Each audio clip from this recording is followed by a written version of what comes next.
Hello, this is Arun PT, your psychology teacher. Do you think smells have such a power to cure your diseases? Do you think different aromas can make you alert, can relax you? Well, let's see. Before that, we need to know something about the sense of smell. It's a very unique sense in the sense that it is the only sense that bypasses thalamus and directly reaches the olfactory bulb. The olfactory bulb is the part of brain that receives sense of smell which you get through your nostrils. And the olfactory bulb is directly connected to the limbic system, which is the emotional control center in your brain. Particularly, two parts, amygdala and hippocampus, are associated with the olfactory bulb. These two parts of the limbic system are connected with formation of memories. Particularly, amygdala is associated with emotional memories. So smells can have a very powerful effect on your memories and emotions.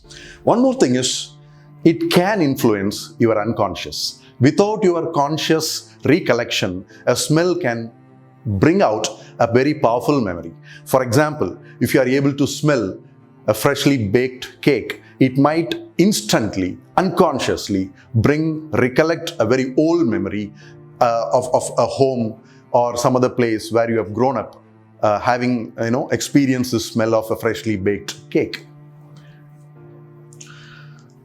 In fact, smell is so powerful that it is such a sensitive test of consciousness. For example, if somebody goes into coma, you need to really check, can they be revived or they are beyond that? Sniff test is one of the tests used when you are giving them some fragrances or something closer to the nose, or they're responding or they're sniffing, and it's a very unconscious reaction. So to such an extent, it can be even a life-saving test. Another thing about smell is, some people sometimes suffer from a condition called anosmia, where they lose the ability to have the sense of smell. And for some people, it can be very depressing. It can be reducing the quality of life to a very great extent. Hope now you understand the importance of sense of smell. Another thing, as I told you, I talked about the smell of a freshly baked cake, but you should also remember, some smells can bring you bad memories, can make you very uncomfortable. For example, if a teacher has been very cruel to you as a student, if corporal punishment and stuff like that, and if that teacher have worn a particular fragrance, and even many years later, if you encounter the same fragrance, you might be immediately reminded of certain bad experiences, certain bad emotions that you had in those times.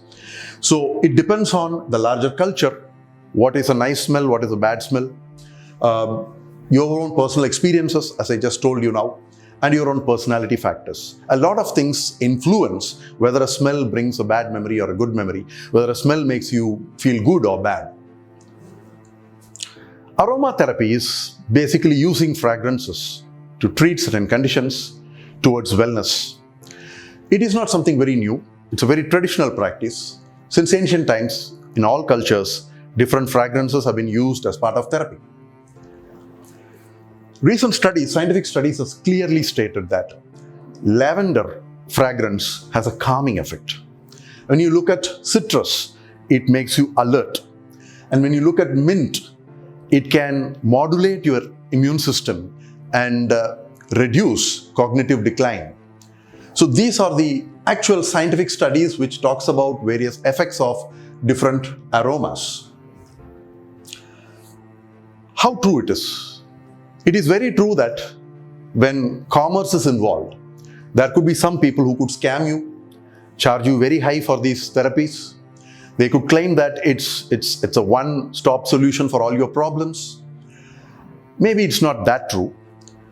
And there is an element of placebo effect. If you believe that smells are going to make me good, it may work. But it is not just that. There is some reality to it. There is some science behind it. But it cannot by itself cure disorders, be it physical or mental. So what matters is, it can be used as a good additional or adjunct therapy to promote relaxation and promote well-being. That is the idea here. Hope you understood it. This kind of idea can be utilized in Unit 5 Perception, Paper 1, and it can also be used wherever you are dealing with well-being, as in Unit 2, 3 and 7 in Paper 2. This is Pete, my digital avatar. You could catch me on social media, the Psychology Teacher 1, and I am associating myself with Kingmakers Academy to take psychology batch this year. Admissions are going on. Welcome aboard. Hope you benefit from associating with us. Thanks a lot.